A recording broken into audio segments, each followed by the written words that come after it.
Hey, Survivor. Welcome to episode 29 of the Vibrant Survivor podcast. Today, we're going to stop getting sidetracked by the narcissist smear campaign, take action, and gain traction towards healing. I know how messy and confusing, distracting, and destructive the smear campaign can be, so I've put together 4 things you can do right now. So if you're ready to sidestep this mess, grab your paper and pen, and let's dig in. Hey, Survivor. Welcome to the Vibrant Survivor podcast. Do you want to disconnect from a narcissistic or toxic situation and heal? Are you Googling how to identify a narcissist, narcissistic abuse, and boundaries? Are you feeling stressed and lonely while trying to avoid being sucked back in and lied to again?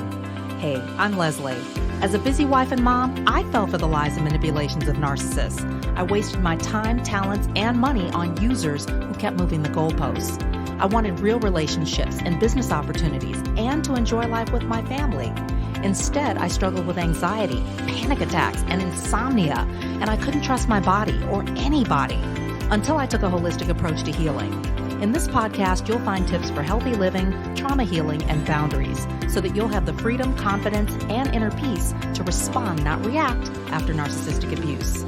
Take a deep breath in, let it out slowly, and just relax. This time's for you. Personally, I've been directly and indirectly affected by narcissistic smear campaigns. I remember my dad almost single-handedly ruining my wedding with a smear campaign against my husband. He's gay. You're going to get a disease. I'm not going to walk you down the aisle. I'm leaving, and so's your brother. And then getting other family members on board with this BS.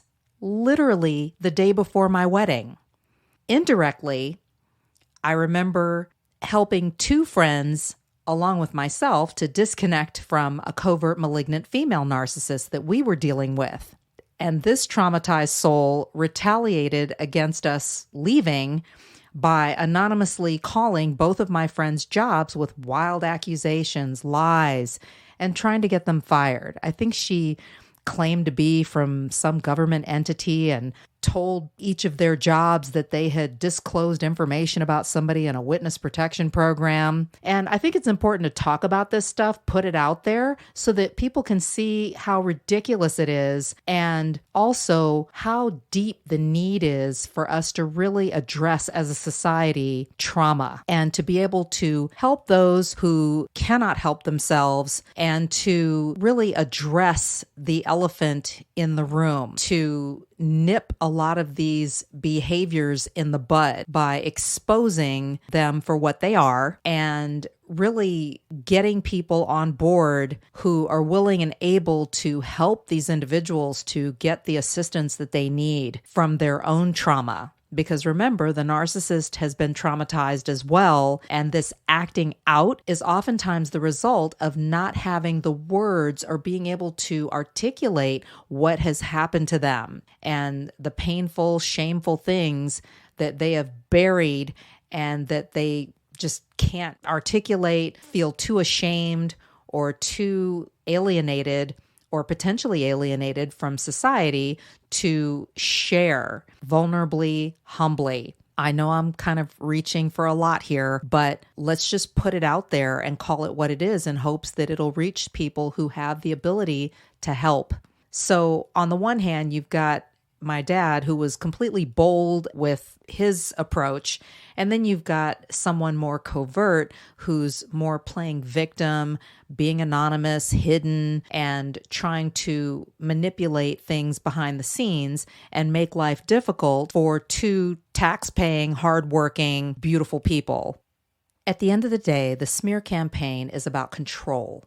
It's about managing people's perceptions and managing, for the narcissist, their image and manipulating people into doing what they want and meeting their needs. Hopefully this helps to put things into perspective. After figuring out who and what I was dealing with, I came up with 4 things that helped me to navigate these and other narcissistic relationships and situations. Number 1, go no or low contact. You may very well need to distance yourself from the narcissist and their associates. The narcissist will then try all kinds of ways to get a hold of you, to get your attention, to get in the last word, to suck you back in, manipulate you. And some ways that you can do this would be to change your number.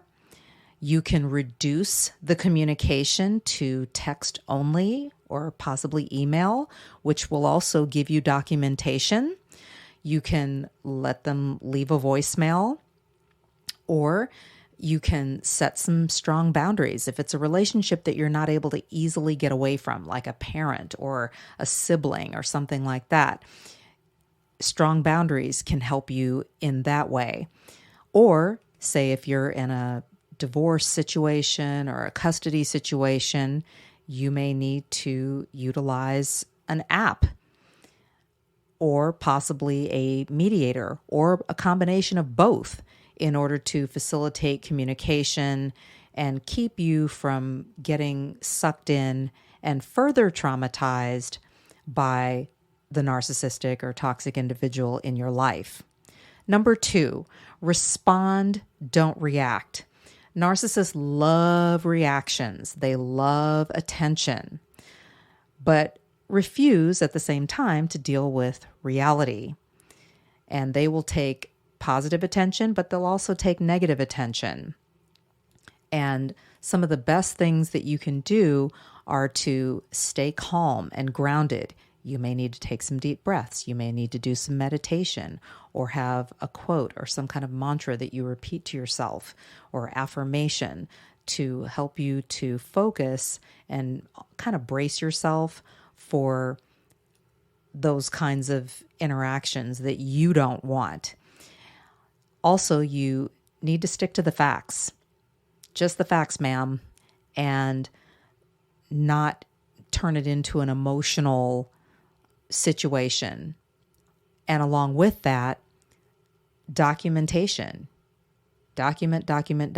You can put notes in your phone, record voice memos, you can journal, and that can help you to bring things back to reality and not get swept up in the chaos and drama that the narcissist creates or tries to create in interacting with you and others. You don't want to feed the narcissist.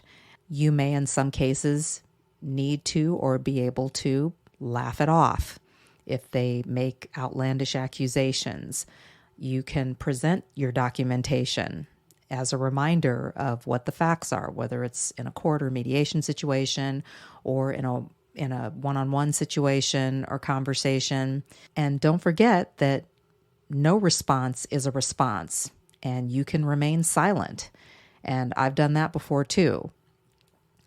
Number 3, clean house relationally. The smear campaign will absolutely let you know who your friends and supporters really are. So take notes. You want to have people around you who have the same moral code, and you don't want to be dealing with the narcissist and going back and forth. So you may need to cut off their associates or any mutual associates. And it's kind of a casualty of war, metaphorically speaking. You know, these people may be nice people. There may be nothing really wrong with them in terms of who they are or anything like that. But if they are still buying the lies and choosing to engage or associate with the narcissist, then that could be problematic for you, because the narcissist will triangulate and really work that to their advantage. And you don't need to deal with the added stress or just the messiness of that type of dynamic in your relationships. You're going for quality, not quantity. Number 4, focus on your productivity. Narcissists tend to focus on people, not problems. And this is in personal relationships and also professional relationships. There's more of a focus on manipulating and gossiping and spreading lies and pitting people against each other. You want to find and follow your passions. Maybe find a therapist who can help to facilitate your healing process if you need one. And you can contribute positively at work, take on projects, contribute to the profitability of your organization. The smear campaign can be sickening, but your silence is golden when the narcissist feels emboldened. If this podcast has helped you understand who and what you're dealing with, sharpen your discernment, and move forward on your healing journey, share it with another survivor. Help me help others by leaving a review for the show. And let's connect on social. Take a screenshot, share it in your IG stories, find and tag me at The Vibrant Survivor, and I'll share your post too. I look forward to connecting with you on IG and seeing you back here. You're not alone and you're not crazy. Know who you're dealing with, know who you are. Take care, and I'll meet you back here next week. Bye-bye.